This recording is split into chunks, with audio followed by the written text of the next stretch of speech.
Hello everyone, it's Linen, and today on this Thoth Thursday, I was thumbing through the deck and having some morning coffee, and I was kind of thinking on my playlist. A lot of learning, a lot of studying has been happening, and I've been loving it. I love the act of studying. I love deep diving into things. I love reading a book and then it leads me to another article and then it leads me to something else, and that's how I like to study, and I like to take extensive notes. But this morning I was sitting here and I was thinking about magic in general because I'm a witch. But then I was trying to see if I could tie the two together. Now we all know that Crowley was an occultist, okay? But then I thought, okay, well, he's got his own kind of a brand of magic. So instead of, then I decided, I had an epiphany. What if we turned this Thoth playlist, into something more than just learning the cards, learning the Book of Thoth, learning all the exercises, learning all of the, all the things that we've learned already. Instead of it just being a learning thing, we're going to learn some stuff because that's what I like to do. But let's kind of dive in other areas. Like we'll dive into Lady Frida Harris. We'll dive into Crowley a little bit. And because I feel like to really understand the deck, you really need to understand the creators and their brands of whatever they are into goes into the deck as well. Like who they are and what inspires them. Part of that goes into the deck too. You find that with deck creators now. It's just how it is. You find pieces, they're pieces of those people, these little cards.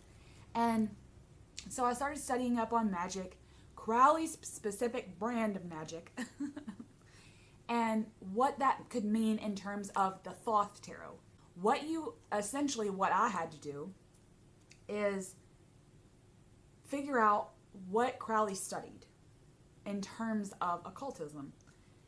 And if you don't already know, occultism is just magic that involves astrology, alchemy, and natural magic. Natural magic being like working with the elements and stuff like that. So if he's an occultist and he works with those offshoots of occultism as an umbrella term, and so what does that mean? And then I started thinking, okay, well then what's a little bit more on occultism? Now occultism derived from 19th century France, and it came to the English language by Helena Blavatsky, who worked a great deal with Crowley. Now the way I understand it is basically all of these magical systems that these two people study, Aleister Crowley and Helena Blavatsky, derives from some sort of, again, I'm not that versed, but it derives from the system of the Golden Dawn. And a lot of magical orders and society, Gardnerian Wicca, derives from little bits of that. Even Crowley even took Golden Dawn and made his own magical order, Thelema. So a lot of magical orders are derived from the Golden Dawn. So I thought, okay, well, where's the Golden Dawn in this? I had to study Golden Dawn magic or Golden Dawn initiation. What do they study in the Golden Dawn? In the Hermetic order of the Golden Dawn. And what could we tie that into this Thoth Tarot? But Crowley put way more. He put Golden Dawn, some Golden Dawn things because he was a studier of that. But then he also put just normal occultism, natural magic, like sex magic. That's all over this deck. That's a whole other video, folks. Coincidentally enough, I did learn that Crowley was the one to put the K at the end of magic. Now, I think what happened there was that he knew magic with no K was stage magic, magicians, sleight of hand illusionists, right? kind of like we see in the Marseille tarot, the Baudelaire, and I thought there is a little, because this is technically a deck of cards, right? So he probably thought he really wanted to differentiate between stage magic, sleight of hands, and playing cards, and divination magic. And I think that when you pick up a deck of cards, he knew he wanted people to know these are magical cards, not just because I'm going to sleight of hand, pick a card. This is actual magic. Each card is magical, and then you bring them all together. It's like the macro and microcosm. He really wanted to show that to people. Now, his magic, like I said, it derives from Golden Dawn and occultism in general. But I think what I've come to learn about Crowley is that his magic, I'll say, is about bringing spirit in. Literally, invocation. And he believed that the only way that someone could understand their self, because in all kinds of magic, I've been learning that know thyself is like the main rule, right? You got to know yourself. Now, of course, his mission statement, I'll call it, do what thou will. And if that's the case, then it all comes down to will. And then loving the will that you put out. And then in turn, you're loving yourself. So know thyself, love thyself. That's it. That's all your magic needs to be. And if that involves you need to invoke this spirit to gain this prosperity, to know and love thyself, then that's what you need to do. And it'll be a constant journey. Again, I talked in another video about reincarnation, past lives. That's another type of form of magic. If you have to invoke something or wear a talisman, Golden Dawn's pretty good about that too, to know thyself and therefore knowing a past life, then that's the study and that's the work that you have to put in. And Crowley believed that wholeheartedly, that to know thyself, you got to figure out whatever magic it is that you have to do for those two things, to know and love yourself.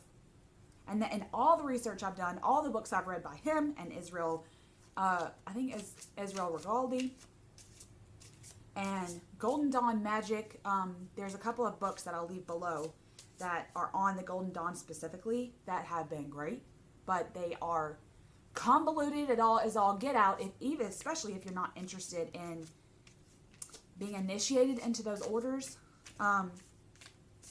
I think it's more so they're like textbooks, which I like to read, but not being a solitary practitioner pagan witch. I have no interest in like joining the order. So when reading about the order, it's like I have to put myself aside and try to learn. But the way that the books are written, all the books are written from a chief to an initiate. So it can kind of be, it was confusing for me. But I'll leave the books that I've looked through on the Golden Dawn below. And maybe, if that's something that you're interested in, you can check that out. Crowley, I believe that he thought that by knowing and loving yourself, putting forth your will, okay, it all comes down to a wave of understanding, right? Opening your mind, because therefore, the way you bloom out is so important. The way you open. You have to open it all. Open your heart, open your mind, open your third eye, right? All of it is open. Therefore, all of this shit's coming in. And he believed that putting forth the will, necessary changes, right? If you know something in you has to change because it's not serving you, like we say in witchcraft, you have to be able to put that work in. He believes that that is a way to control who you are. Now, I don't believe that. I believe that we are who we are. And that we, yes, will go through necessary changes of life, okay? A couple of big changes, a couple of, low changes, like mundane changes, but we will is essentially doing this, right? But by doing certain rituals, doing certain invocations, right? Calling in spirit, the purpose is to go up the tree of life and be equal to the Godhead. But you have to kind of like free flow and manipulate your own self to get to that higher plane of existence, so to speak.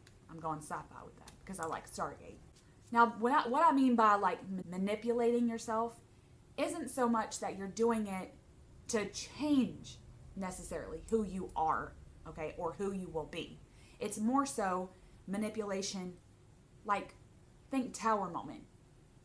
Sometimes you have to manipulate the way your brain goes through certain situations to get to the other side of that moment, or a couple of moments, or a year, depending on your tower moment. But you're manipulating it, your brain, your heart, your body. You're manipulating all of that to benefit you, not for any other reason. Think penicillin. That's the best analogy I can come up with. It is a freaking bacteria. What did these people do? They've manipulated it to benefit us. These scientists, right? That's a perfect example of what Crowley wants you to do. Whatever is benefiting you, or whatever, let's say the opposite. Whatever's not serving you. Manipulate and control that, basically controlling your situation. Controlling who you're in a relationship with. Controlling how you, like if you would lay down and have a tantrum when something happens to you, you have to manipulate the way you think about those situations. Otherwise, you're going to continue to have these tantrums. It's not serving you in the long run. So Crowley's opinion is take what is getting shoved at you and manipulate and control that so that you react better, and then it will benefit you. I think that's some powerful shit. Now, there's a list of things that the Golden Dawn do, practices, if you will, that they include in their magical teachings. And so I kind of looked into that too, because I thought, okay, well, there's a couple of rituals and there's a couple of, I'll say, magical spreads, the way you use the cards, the way you study the cards, because I believe that he really wanted this to be a study deck, the way we've been doing it. Study the colors, study the zodiacal attribution, study the alchemy of the deck. He wanted us to study, because that's like one of the main rules of the Golden Dawn is study. Because it's almost like he believes, and so therefore too the Golden Dawn, some of the Golden Dawn initiates believe this as well, that the more you know, the more expanded you are allowing yourself to be. And then once you've manipulated self to be open, it will be easier for spirit to come in, because you're like this. But back to the practices. I kind of thought on the practices that the Golden Dawn does, because I thought, okay, well, if we're really going to put ourselves in the place of an initiate, as Crowley would say, Crowley made this deck for divinatory purposes, for people in his order, right? That's probably what this would have been. Something for people to look up on and use maybe as talismans, and I'll get to talismans in a minute, because that is some pretty powerful shit. But I've written them down. Banishing, invocation, evocation, Eucharist ritual, consecration, purification, astral travel, yoga, sex magic, and divination. That's the magic of the Golden Dawn. And then in turn, Thelema, and he did use some of those in here, correspond with these as well. Now, banishing is, we all know what banishing is. It's just getting rid of what's no longer serving us. And then within banishing is also the manipulation.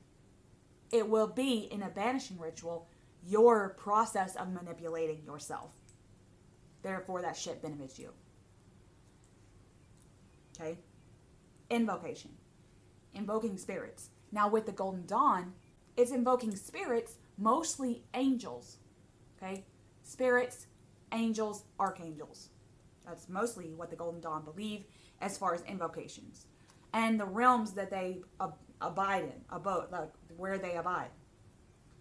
And it's all about mapping your way, like basically to me, it's like mapping your way through the astral to get to multiple levels, right? Like, multiverse. And Crowley, he liked to invoke the darker entities.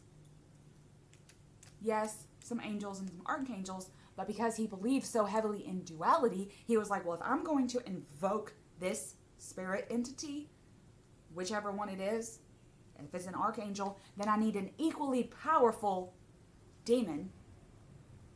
And both of them come together and battle it out for me. That's kind of how I saw that. And then Eucharist ritual. When I thought that, I was like, what in the fuck? A Eucharist ritual is like basically taking food and drink and consecrating it in a way that it serves you and your magical intention, magical purpose, right? You're manipulating it to benefit you, kind of like they do in Christian churches, like the blood of Christ and the body of Christ. That's the same exact concept, is what you are putting in your body. Basically, this could be food magic to me. What you're putting in your body, you consecrate it first. You put your intention into it. And then by consecrating it and then maybe invoking a spirit, once you take that into self, it changes the property of whatever it is you're eating. Like wine.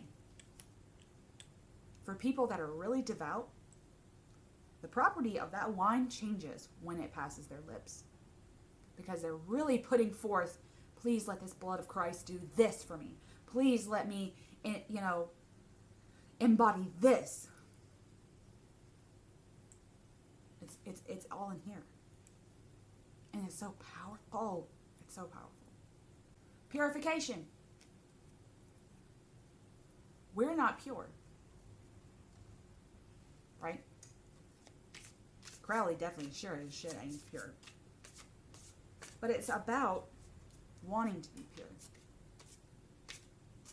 It's about wanting to be equal, but knowing you never will be. I think purification a lot is on mindfulness. Watching your words. Watching what you do that has power. And that doesn't seem like it has power, but watching that too. I feel like Crowley was good at that. Knowing the difference. Now, Crowley also believed, okay, let me say this. Magic has always been kind of fighting with science, right? Well, I'll say, 16th, 17th centuries. It seemed to be kind of like a battle between magic and science. But Crowley believes that they really need to sit here like this. They really need to be together.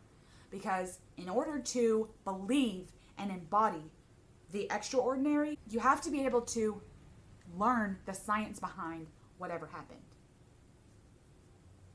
And that will make the ritual and the magic more powerful.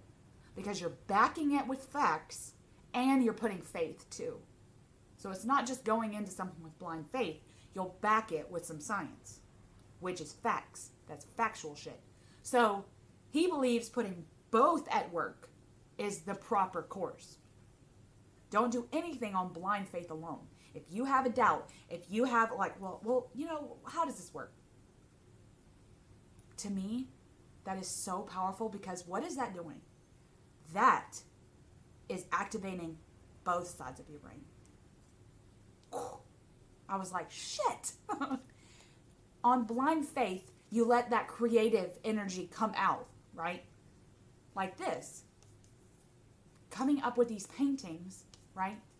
That was so creative, right? And when you look at it and have no idea what's behind the paintings, you're like, wow, she must have been in like this really cool trance.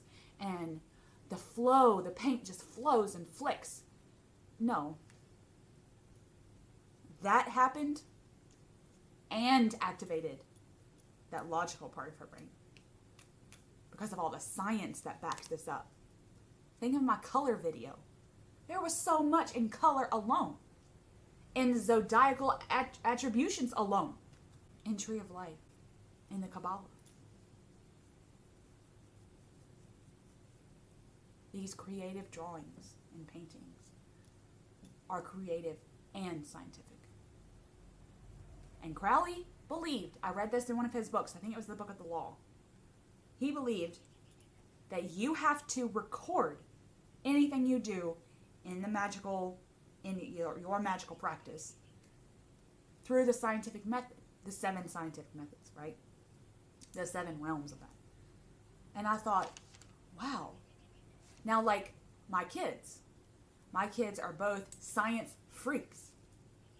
They love science. And they're in science club in school, right? And every year they have to write a whole paper. They have to do an experiment and then write a whole paper based on the scientific principle. Scientific method. And it's so hard sometimes when you think about the experiment, and it could just be an egg in vinegar and it kind of softens the egg, right? That's so simple. It takes 5 minutes, give or take. Or like, let's say how simple an experiment is. And then you have to write a 2-page paper on the scientific method. That can be hard. Because you're just focusing on the experiment. You're not focusing on the science behind it. When you really dive into the science, that's when you really start understanding what the experiment did and what it accomplished. And that, I believe, is Crowley's take. Yes, you know such and such is involved. But when you really dive into the science behind the decans of astrology and what all that means, it's just blossoming out your understanding of it. That's powerful and can be and has been for me.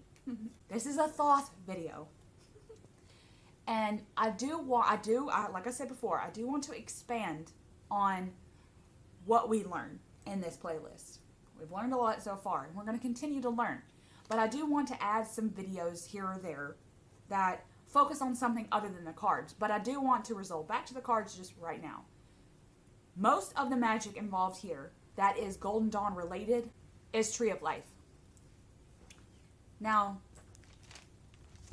the Kabbalah is so prevalent in all the magical systems that Crowley was versed in.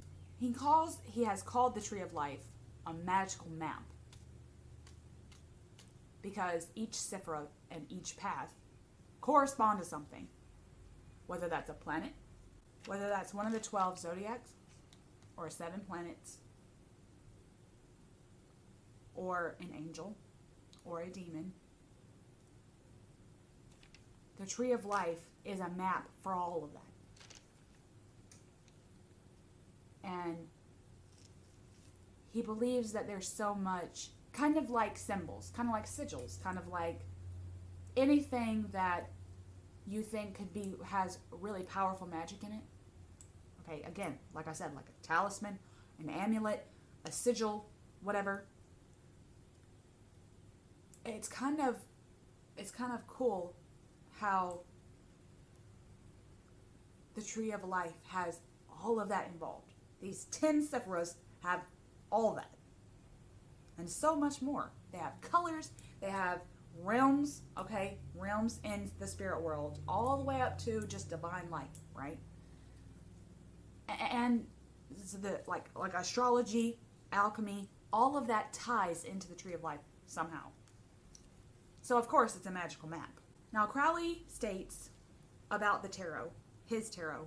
Well, it's not necessarily his tarot, because he says tarot, but he doesn't say Thoth tarot. So this could be any tarot, I believe, maybe. But he says that the purpose of the initiate, okay, in whatever magical order you're in, probably most likely his magical order, is true will. Embrace it and surrender yourself to it.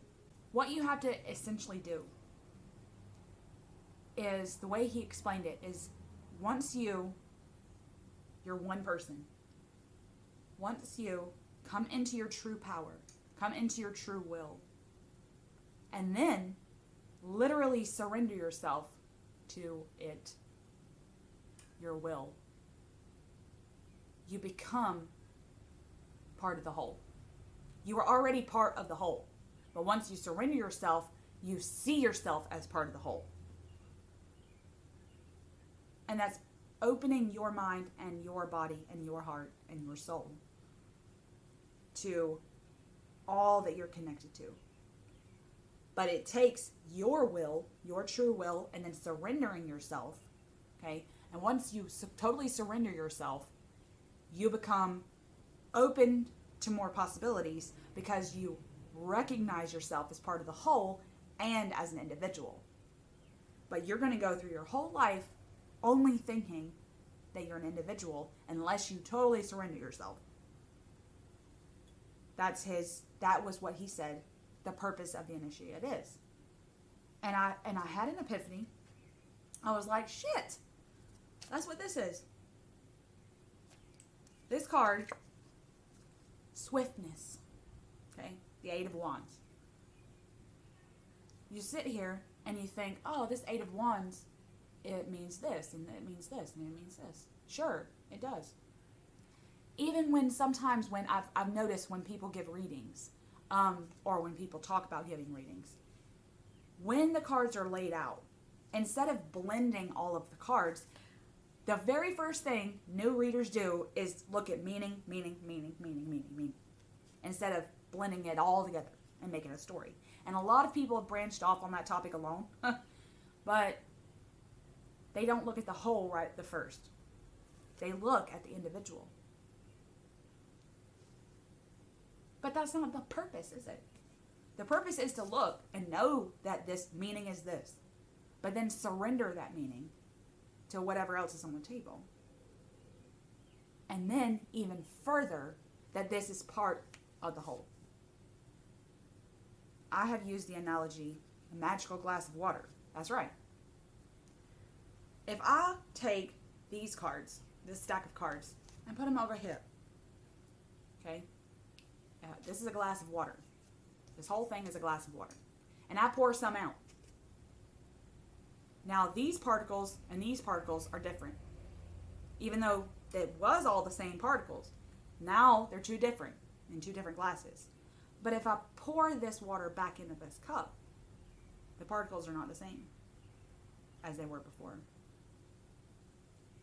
That's the purpose. Recognizing that. Now, I believe that the main focus of the Golden Dawn is spiritual development. That's the way that's the way it was kind of portrayed in all of the materials I read. Of course, there's Tree of Life and Kabbalistic association. Both essentially is about mind mapping your way to be the best possible person that you are under your will, like know thyself and love thyself. That's the purpose of the Tree of Life and the Kabbalah. And it focuses on ritual, right? Heavily. Magic done by invoking a spirit and or deity. Kind of like what we do in witchcraft, but it's really separate. So then I thought about the Golden Dawn a little bit more. And how he put anything in the Golden Dawn in here. Let's take out the Tree of Life. Let's take out the Kabbalah, take out astrology, and what's left? Color. Now, when you research the talismans of the Golden Dawn, the Hermetic order of the Golden Dawn, they use these talismans for manifestation. like kind of like I do with spell bags. You sleep with them, you have them in your pocket, carry them around in your purse, okay? But the main thing I noticed about these was the freaking color. Say Venus. It is like a turquoise and like a reddish color, right? And then I thought, holy shit, all of these talismans are complementary colors. Then I studied it further. They're complementary to be beacons, to act as a light, right? I'm going to give you an example. Now, we all know what complementary colors are. If you look at a color wheel, and I mean, like, I guess if you're in a program and it's a whole circle, but it's not just a few. It's like every color known to the natural world in that thing. Looks really convoluted. You pick any color, okay? You can even do like a Adobe color match or something. And you pick a color, it will spout out its complementary.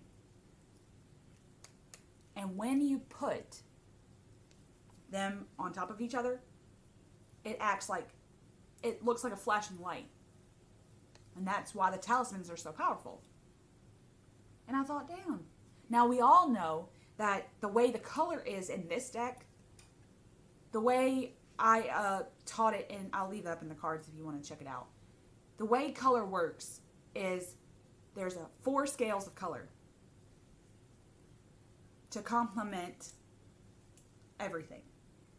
And the colors derive from elements, zodiac, and then the ruling planet, right?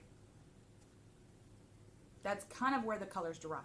Then when I started just thumbing through the deck, when I saw these talismans, I thought, holy shit, Crowley made every single card, a lot of the cards, these talismans. Okay? The most prominent ones we know, yellow and purple. These are complementary colors. And by doing this, he's made that wheel a beacon. Blah, blah, blah, blah, blah. Right to our face. He's making all of them like that. Why is this upside down?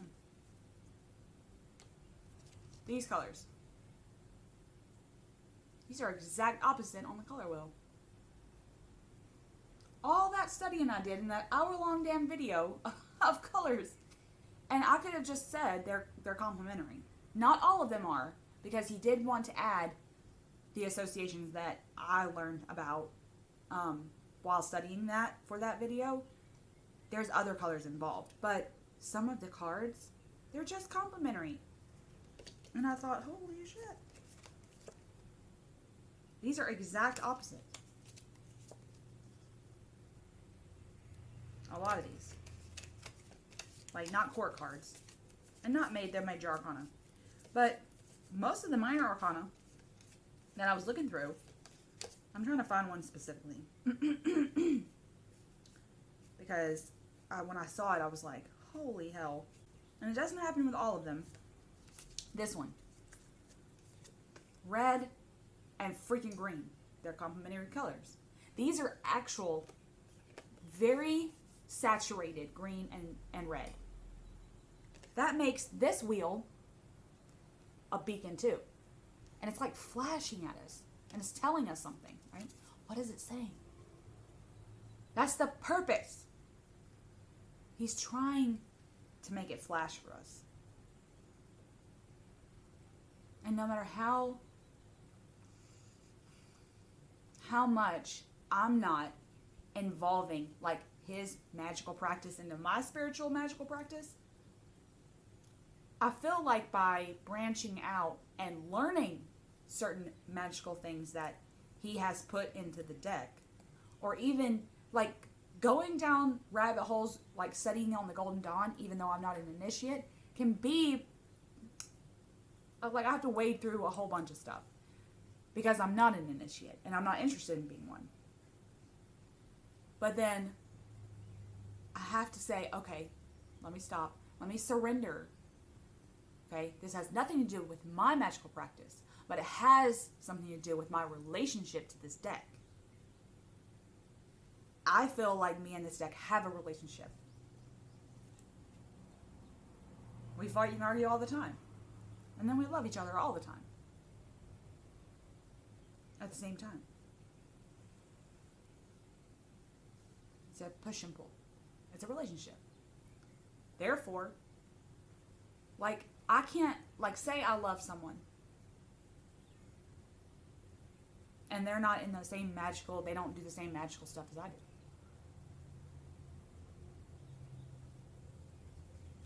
It doesn't matter. I learn about them and what they do in the mundane and the extraordinary. And once I learn and keep learning, then I'm building the foundations of that relationship. And then I'm putting bricks on top of bricks to build the relationship. And that's what Crowley wants us to do. He wants us to be 100. He wants us to be ourselves, come into our true power, our true will, and then really put forth the energy that we are individuals. We are different from everyone on the face of the planet, but then we're all part of the macrocosm. And I think that's a beautiful thing.